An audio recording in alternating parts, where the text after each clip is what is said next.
இப்போ இவங்களுடைய 10வது பாவத்தை எடுத்துக்குவோம். இப்போ காலப்புருஷனுடைய 10வது வீடு எந்த வீடு? மகரம்.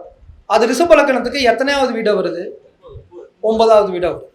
அப்போ 10வது வீடு அப்படிங்கிற தொழில் அமைகிறதுக்கு லக்னத்தினுடைய 9வது வீடான அப்பாவுடைய தொழிலை இவர் எடுத்து செய்கிறது, குருநாதர் மூலியமா தொழில் அமைகிறது, மத வழிபாட்டு ஸ்தலங்களுக்கு போகும் பொழுது அங்க ஏற்பட்ட அறிமுகத்தின் மூலியமாக தொழில் அமைகிறது, தூரதேசத்துக்கு போய் பதவியும் தொழிலும் அமைச்சிக்கக்கூடிய வாய்ப்பை ரிஷப லக்கணத்துக்காரர்களுக்கு இந்த 9 10ஆக வர்றதுனால கிடைக்குது. இது ஃபர்ஸ்ட் பாயிண்ட்.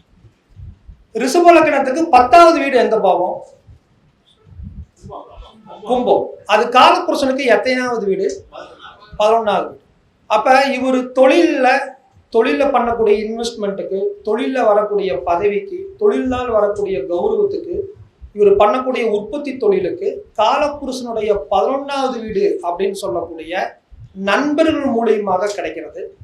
நண்பர்கள் மூலியமாக இந்த தொழிலை செய்வதன் மூலியமாக, கூட்டா செய்வதன் மூலியமாக முன்னேற்றங்கள் அடைகிறது.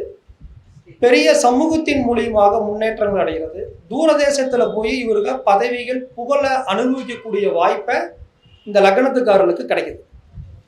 இப்ப இதே மாதிரி இன்னும் 2 லக்னத்துக்கு தொழிலை மட்டும் நம்ம பார்ப்போம்.